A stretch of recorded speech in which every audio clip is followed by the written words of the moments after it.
시간에 우리 창세기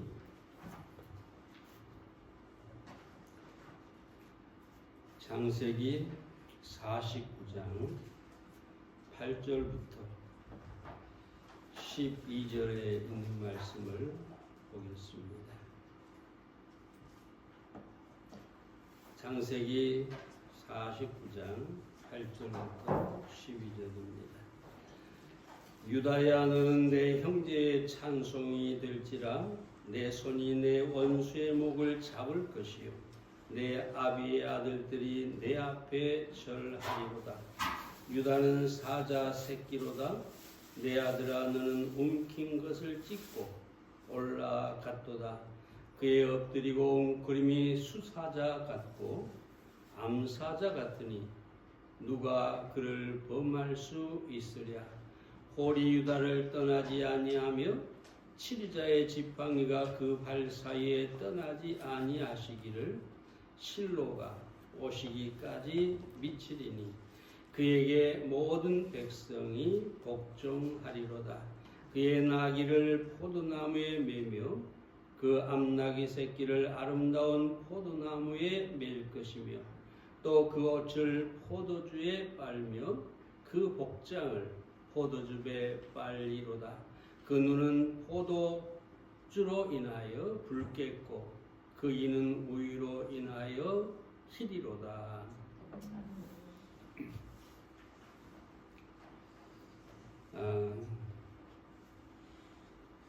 오늘은 유다 지파에 대해서, 유다에 대해서 야곱이 어떤 축복을 했는지 살펴보도록 하겠습니다.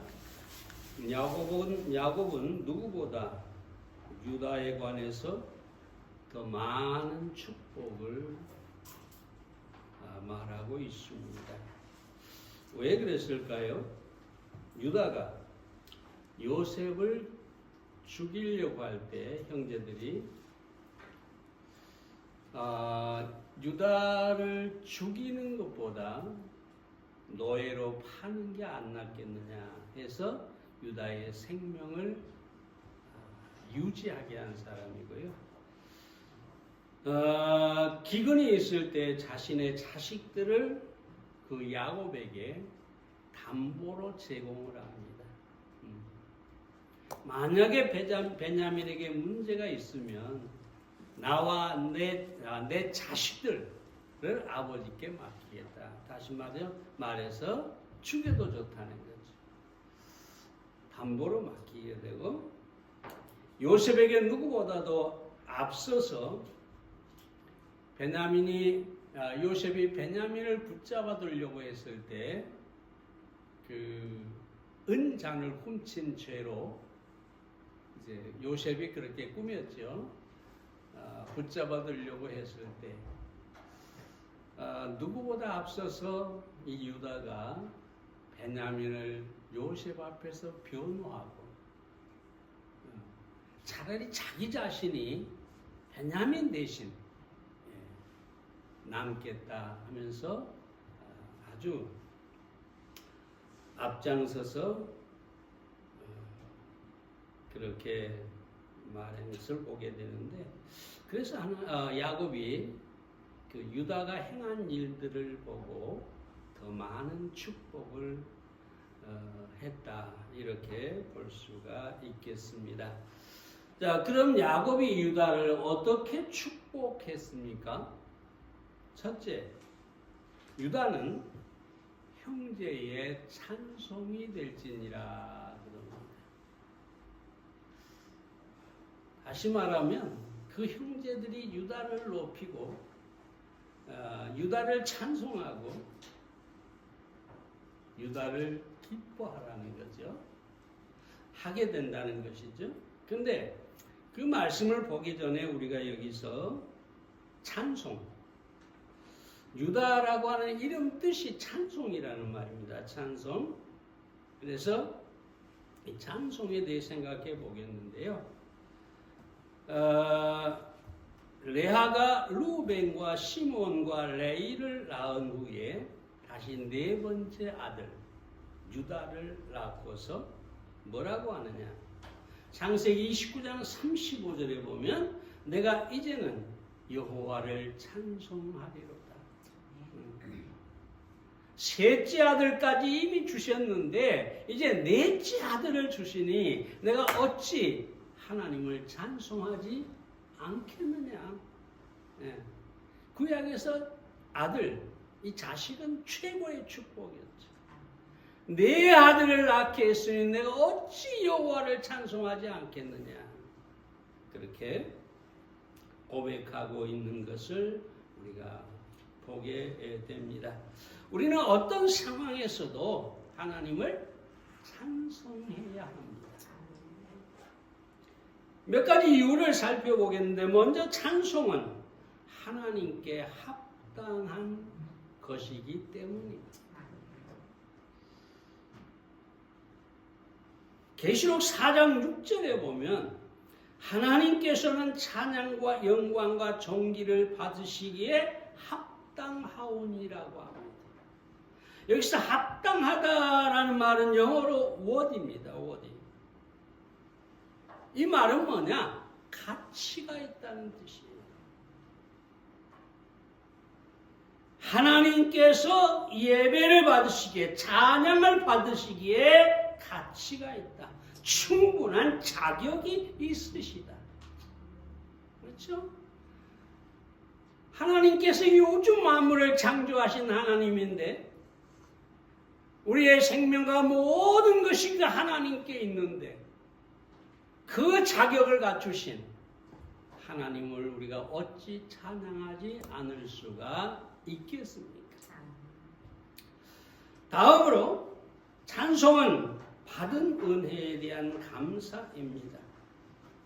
은혜를 받았기 때문에 우리는 찬송해야 된다는 거죠. 레아가 유다라고 이름을 지은 것은 내 아들을 낳은 은혜가 너무 컸기 때문입니다. 은혜가 너무 크니까 찬송이 저절로 나온 것이죠. 고린도후서 12장 9절에 보면 사도 바울에게 하나님께서 뭐라고 합니까? 내 은혜가 내게 족하도다. 바울은 여러분 육체에 가시가 있었어요. 그러니까 병이 있었어요. 그것 때문에 늘 고통스러웠어요. 하나님 앞에 3번이나 간절히 기도했어요.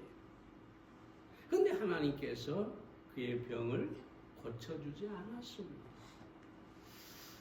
그러면서 하나님께서 하신 말씀이, 바울아, 내 은혜가 너에게 이미 족하다. 네가 나에게 병을 낫게 해달라고 구하고 있지만 사실은 내 은혜가 너에게 이미 족하다. 사랑 여러분, 우리가 어떤 형편에 있든지 간에 하나님의 은혜는 족합니다. 영국의 위대한 설교가요, 성경교사였던 에피플이라는 에피플이 젊었을 때 가족들과 함께 해변에 갔다가 그의 사랑하는 자녀들 중에 하나를 잃어버리게 됐어요. 장례식을 치르고 돌아왔는데 그는 너무나 고통스럽고 슬퍼서 무릎을 꿇고 하나님 앞에 간절히 기도합니다. 하나님께서 자기의 은혜를 베풀어서 이 슬픔에서 자기를 건져주기를 간절히 기도합니다. 근데 아무런 위로가 오지 않아요. 하나님의 말씀을 읽어도 어떤 응답이 없어요. 계속해서 은혜를 구하고 또 은혜를 구하는데 은혜가 오지 않아요. 그런데 마침 그때 벽난로 위에 길게 내려쓴 성경 구절이 눈에 들어왔어요. 그 성경이 뭐냐? 내 은혜가 내게 족하다.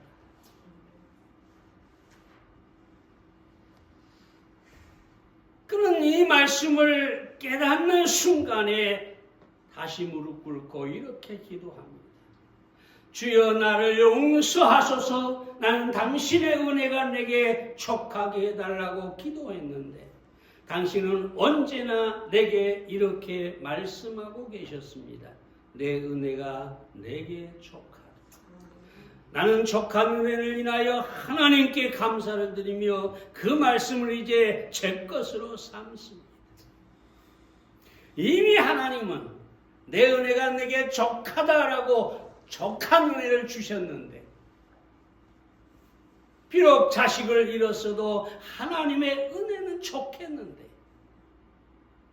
은혜를 달라고 간구한 것을 하나님 앞에 고백하고 이제 족한 은혜가 자신에게 주어졌다는 사실을 여기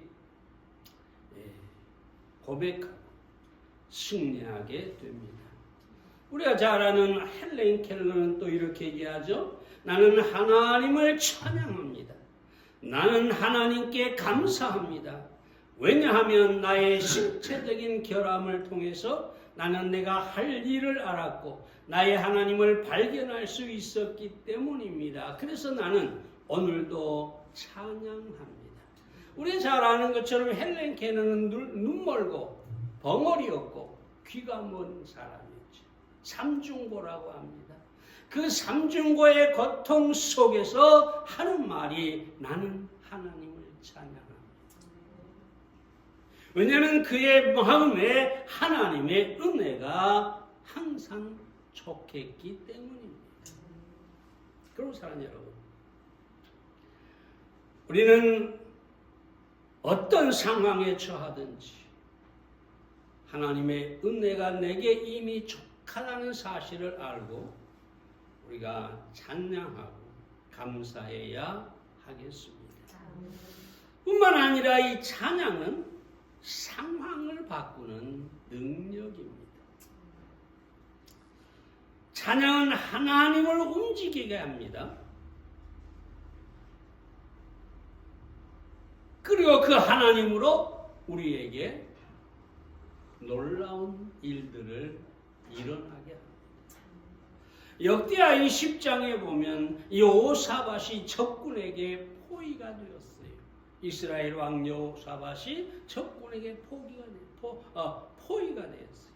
이 위기에서 무엇을 해야 될까요?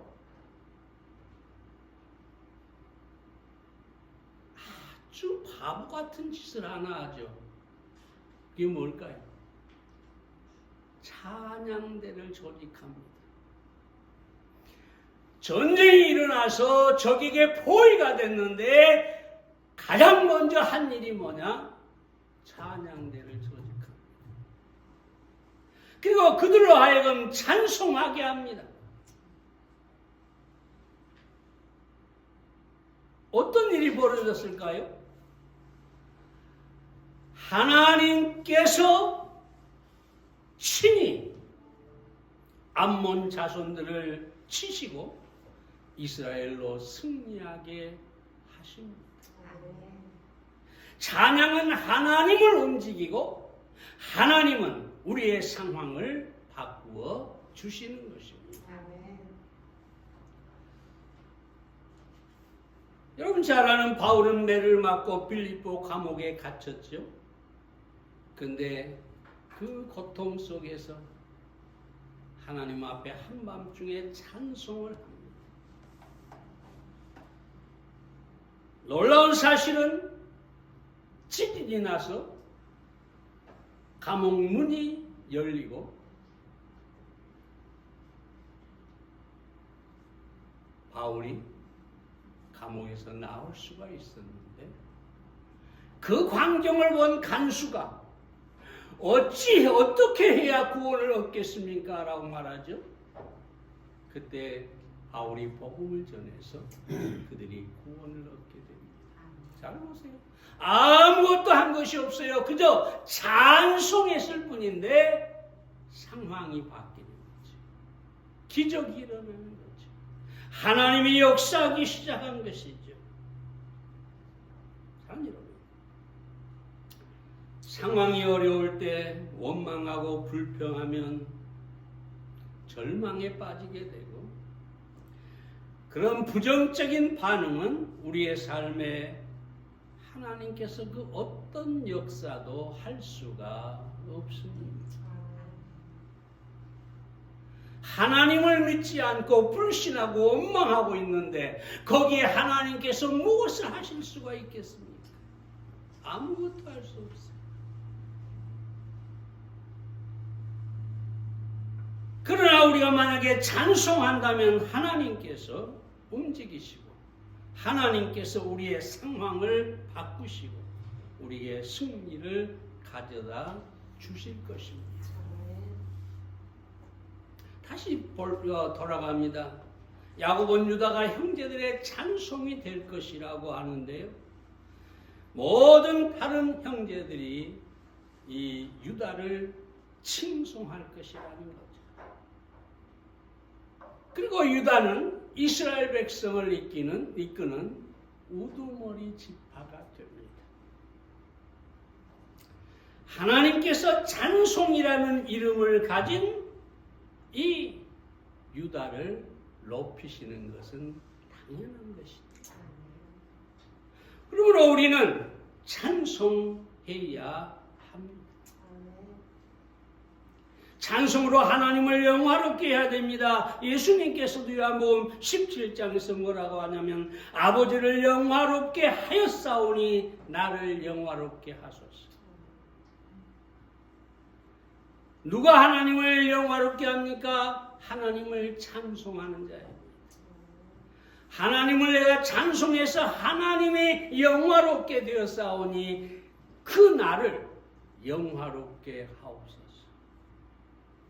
결국 우리가 찬송을 통해서 하나님을 영화롭게 할 때 하나님께서도 우리가 사람들의 칭송을 받는 그런 사람이 되게 하신다는 것입니다.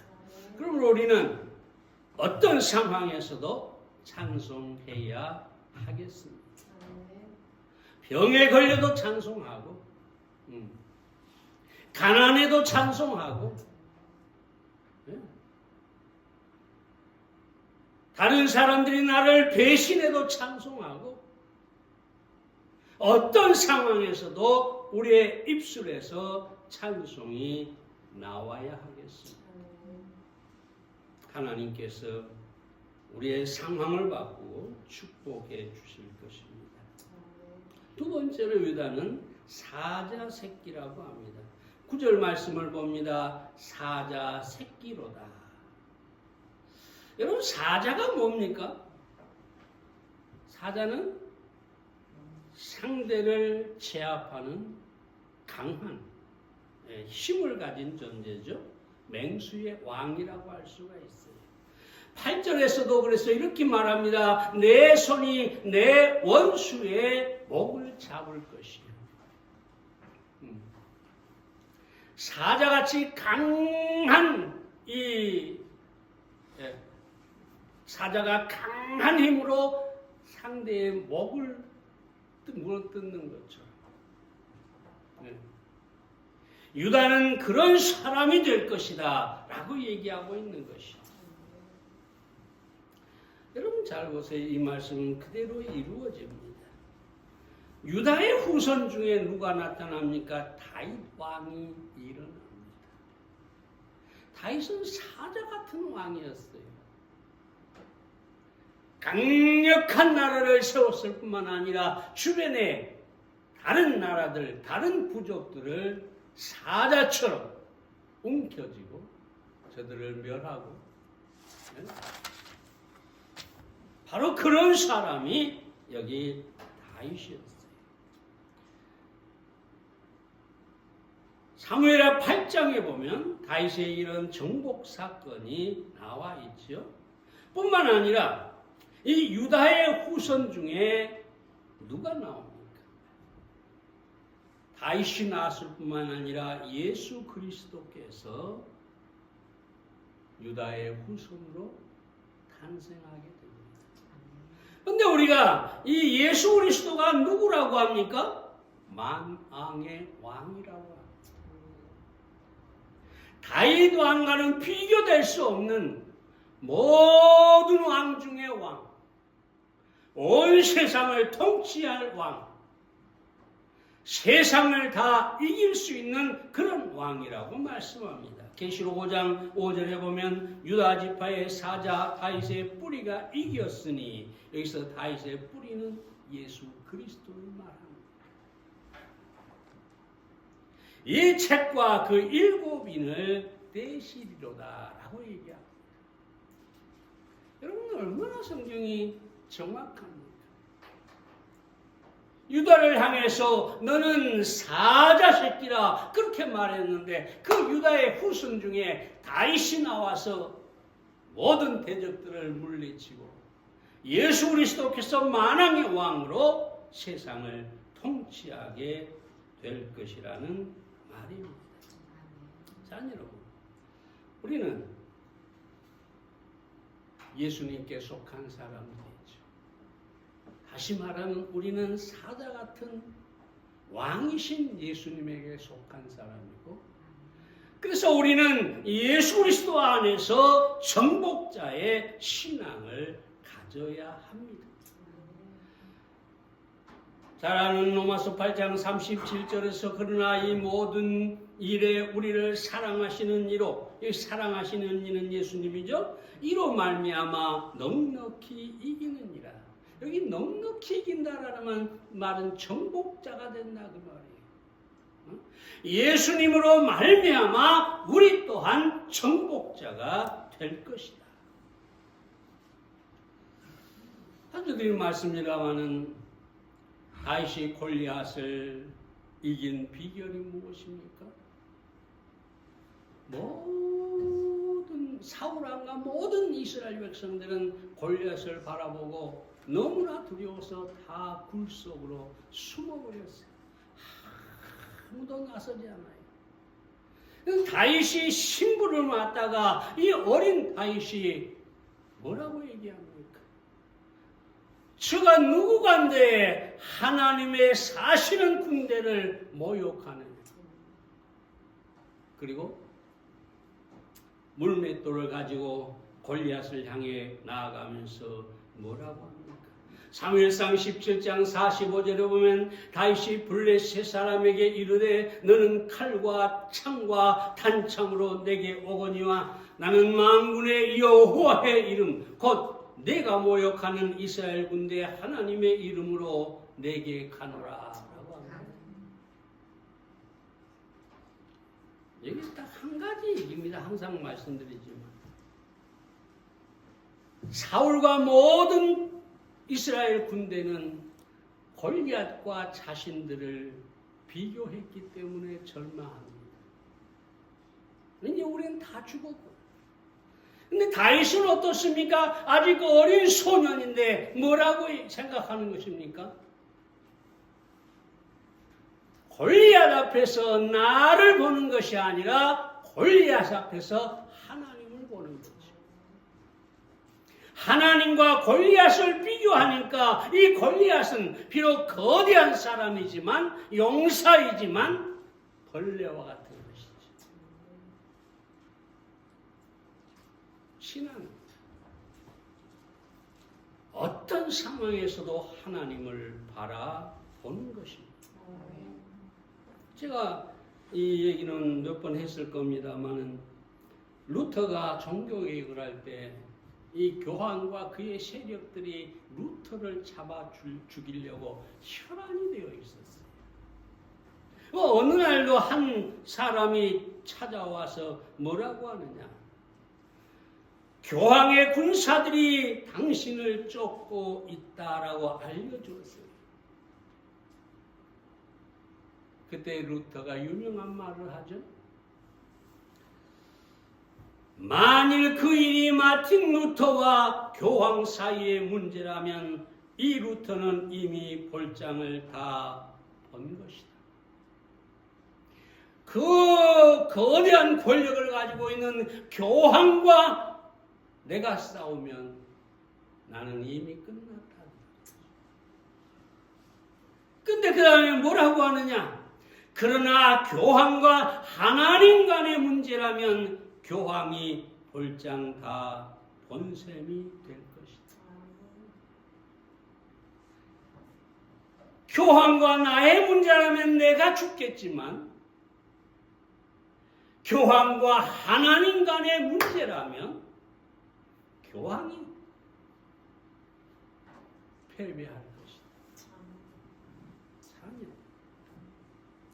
신앙은 바로 그것입니다.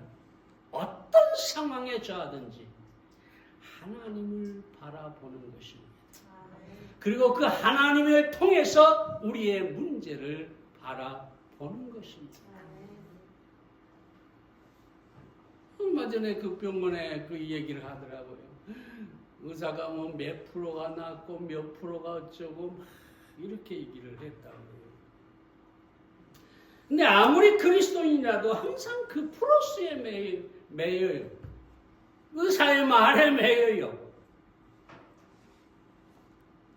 근데 여러분 잘 들으세요. 하나님 앞에서는 그 프로스가 아무것도 아닙니다. 그래서 우리는 어떤 문제든지 그게 질병이든 그게 무엇이든 간에 하나님을 통해서 그 문제를 바라보아야 합니다. 그렇다 나는 전능하신 하나님이 내게 계시고 나의 편이시고 나를 도우실 것이고 결국 나는 정복자가 될 것이다. 나는 승리하게 될 것이다. 여러분 그렇게 여러분의 문제를 바라보고 승리하시기를 바랍니다. 세 번째로 유다에게서 홀이 떠나지 않을 것이라고 합니다. 10절 말씀 봅니다. 홀이 유다를 떠나지 아니하며 여기 홀은 뭘 말하냐 하면은 왕의 보좌에 앉아서 손에 들고 있는 이 작은 뭐랄까 이걸 지팡이라 해야 되나 뭐라고 해야 되나 이 짧은 이 손에 든 그 막대기가 있어요. 이게 홀이라고 해요. 이 홀은 뭐냐 하면 같은 절에 이렇게 얘기하죠. 치리자의 지팡이다. 그러니까 왕의 지팡이다. 이 왕권을 상징하는 거예요. 왕권.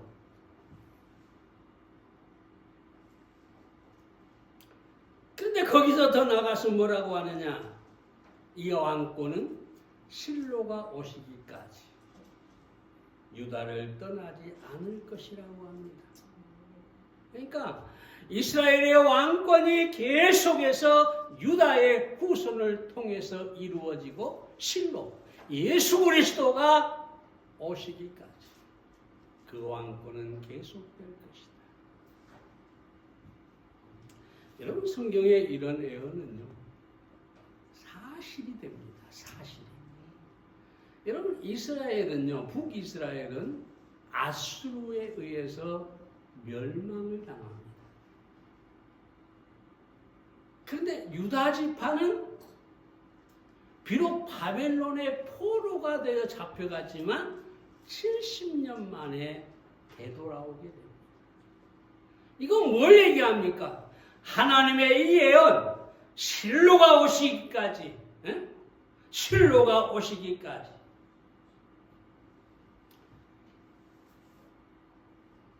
그 왕권이 떠나지 않을 것이다.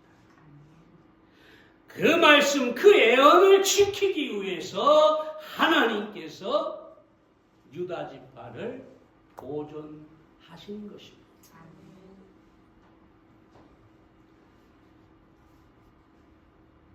그러므로 우리는 예수 그리스도가 그 손에 홀, 왕권을 가지고 계신다. 이것을 보아야 합니다. 지난번에 얘기했지만 그 동일교회 한학자가 하는 말이 왜 6.25 전쟁 때 유엔군들이 한국으로 몰려와서 이 나라를 지켰느냐? 딱 한 사람 때문이다. 누구? 자기 자신. 독생녀를 지키려고 왔다. 이렇게 얘기를 합니다. 말도 안 되는 얘기죠. 그러나 여러분, 이 성경의 예언은 틀림이 없습니다. 하나님께서 유다 지파의 홀이 떠나지 않게 하기 위해서 역사적으로 바벨론 포로에서 유다 지파를 지키고 그 지파를 통해서 예수 그리스도가 오셨다는 것입니다. 우리는 주님의 이 왕권을 인정하고 믿어야 하고 그 앞에 무릎을 꿇어야 하고 그 말씀에 순종해야 합니다. 리차드 백스터가 한 말, 유명한 말이죠. 이렇게 얘기합니다. 주님 당신이 하시고자 하는 것은 무엇이든지, 주님 당신이 가시고자 하시는 곳은 어디든지, 주님 당신이 하시고자 할 때는 언제든지 순종하겠네. 무엇이든지 어디든지 언제든지. 왜 이렇게 고백할까요? 주님의 왕권을 인정하기 때문입니다. 주님 당신은 나의 왕입니다 라는 고백이 있었기 때문에 이런 순종이 가능한 것입니다. 여러분, 우리 주님이 왕권을 가지고, 만왕의 왕권을 가지고 이 땅에 다시 오시게 될 것입니다. 우리는 그날을 바라보면서 현재도 왕권을 가지고 계신 주님께 우리의 무릎을 꿇고 그 우리의 뜻을 행하는 우리가 되어야 하겠습니다. 마지막 한 단위 하나 더 봅니다. 유다는 나귀를 포도나무에 맬 것이라고 합니다. 11절 말씀을 봅니다. 나귀를 포도나무에 매며. 나귀를 맨다는 것은 평화를 얘기합니다. 쉼을 얘기하고요. 여러분, 나귀가 일을 끝내고 돌아오면 나무에 매놓죠. 그것은 쉼이 있고 평화가 있다는 얘기예요. 뿐만 아니라 그 옷을 포도주에 빤다. 이 포도주는 즙을 말하죠. 포도즙으로 옷을 빤다. 실제로 이렇게는 안 했겠죠. 포도즙으로 왜 옷을 빱니까? 이건 하나의 표현인데 무슨 얘기냐 하면, 여러분, 이스라엘에서 포도주는 없으면 안 되는 거예요. 이게 물이 귀하기 때문에 빵을 먹을 때 물로 먹는 게 아니라 포도주로 먹어요. 빵을 적셔서 먹게 되고 마시게 되고 그러지. 그래서 이 포도주는 굉장히 중요한 거예요. 이 포도주는 축복이고 기쁨이고, 그렇죠? 근데 거기에 그것을 옷을 빤다는 말은 뭐냐? 그만큼 포도주가 넘친다는 거예요. 그런 표현이에요. 뿐만 아니라 그렇게 포도주로 빤다는 것은 뭐냐면, 포도주는 기쁨을 뜻하기 때문에 삶이 그만큼 기쁘다는 것입니다. 참 여러분, 야곱은 유다에게 나귀의 평화, 포도주의 축복, 그리고 기쁨을 예언하고 있습니다. 참 여러분, 여기서 우리는 두 가지만 생각해 보건대, 먼저 우리는 평화를 누려야 합니다. 평화를 누릴 자격이 있고 이미 평화를 하나님께서 우리에게 주셨습니다. 이사야 53장 5절에 보면 이렇게 얘기하죠. 그가 찔림은 우리의 허물을 인하며 그가 상함은 우리의 죄악을 인하며 그가 징계를 받음으로 우리가 평화를 누리고. 그가 채찍에 맞음으로 우리가 나음을 입었도다. 예수님을 얘기하는 것이죠. 여기 보세요. 그가 징계를 십자가에서 그 징계를 받음으로 말미암아 우리가 평화를 누린다. 예수님은 우리의 모든 죄를 인해서 징계를 받고 심판을 받으셨어요. 그 대가로 우리에게 주어진 것이 뭐냐? 평화를 누리게 되었습니다. 다음으로 포도주로 옷을 빤다고 합니다. 다시 말씀드리지만 포도주는 축복이고 기쁨이고 옷은 밖으로 드러나는 삶을 말합니다. 다시 말하면 유다의 삶은 축복이었고 기쁨이 밖으로 드러나는 삶이었다. 자, 여러분, 우리는 평화와 축복과 기쁨이 넘치는 그런 삶을 살아야 합니다. 요한복음 15장 5절에 보면 나는 포도나무요 너희는 가지니 저가 내 안에 내가 저 안에 있으면 이 사람은 과실을 많이 맺나니 11절에 보면 너희 기쁨이 충만하게 하려 합니다. 기쁨은 어디서 올까요? 갑자기 돈이 많이 생기면 올까요?